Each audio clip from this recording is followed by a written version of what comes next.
So EAR Fuzz is meant to be just that. EAR Fuzz is fuzzy, a lot of people at Plays&Players joke about my love of acronyms and naming things, and I actually particularly think that that name is one of my strokes of genius, because it allows people to not know what they're coming into and allows it to really be its own shape each time.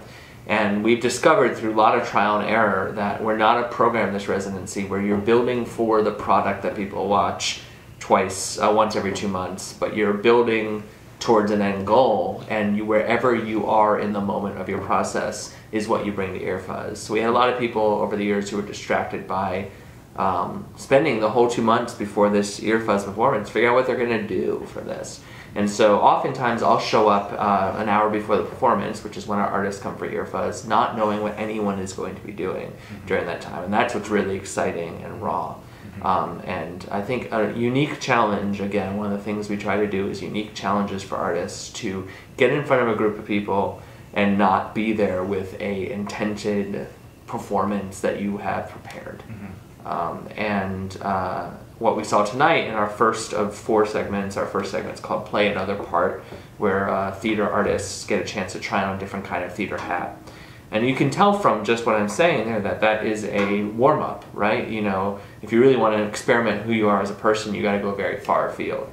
But our first step is just think about theater in a different way, what other kind of approach you can have. And you can see that in the work in EAR Fuzz. You know, if you come to the first of our 4 EAR Fuzzes, you see a lot of people sort of dipping their toe into identity questions, dipping their toe into trying new styles. And there's a lot of laughter and a lot of sort of casual conversation easily had afterwards.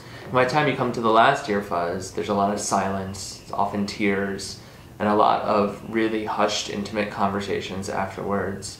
And it's really nice to see that year and year again really has paid off as part of the joy of, again, not even knowing as an audience what your relationship to this event's going to be. I would say it's really about trying new things.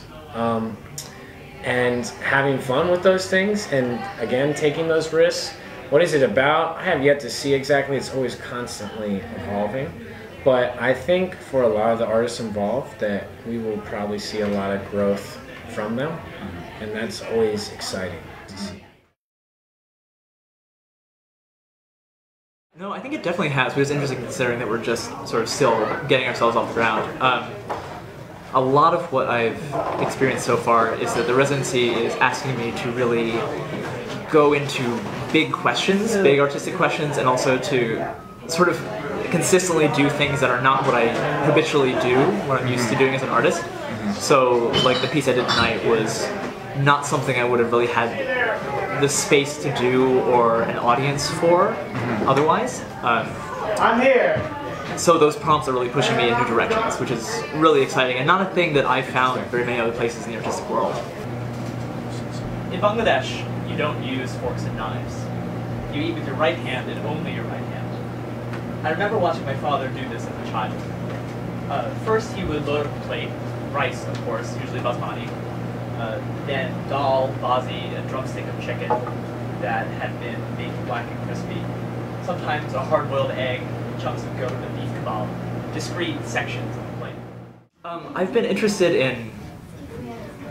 I've had a sort of very avant-garde education in theater and did a lot of physical theater and weird stuff.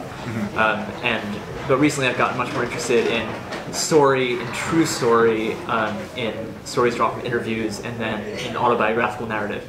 So the piece I did tonight was a story about my relationship to my father, specifically through food and eating.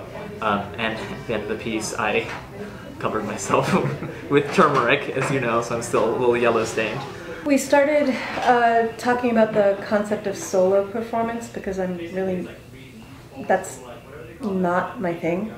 And I think years ago, long story short, I kind of got the impression that every actor should have their own solo show, which is a long story that I won't even bother getting into. So I've always kind of had that in the back of my brain, but I've never had anything to do. I'm not a playwright. I've written 2 10-minute plays when I was in conservatory, and they were terrible.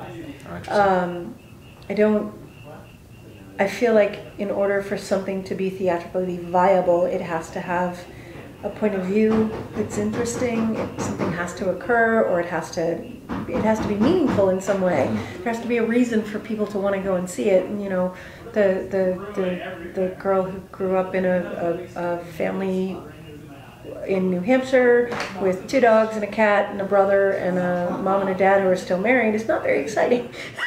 I think I would say that I think that residencies like this are a really good idea. I think they're a really good thing for theaters to create, especially because we live in a climate these days our culture as a whole, and specifically in theatrical culture, where it's sometimes very difficult for new and emerging artists to get themselves off the ground, especially what with the weight of loan debt becoming what it has been out of college. And so having a chance to connect to a theater in this way as a young person pretty recently out of college is a really exciting thing, and a thing that I hope to see out there more often.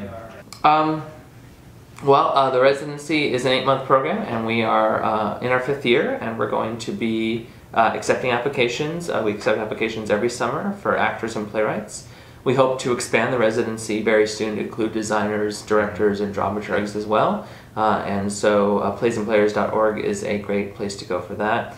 And we do also continue to look for people to support our residency. Just tonight we had a wonderful couple that has come to a lot of Plays and Players shows. They adopted one of our residents, which is something you can do for a donation, and get to know them a little bit better and really sit inside their journey with them, which again is something Plays and Players does especially, where it just allows you real access for your support to connect with our artists.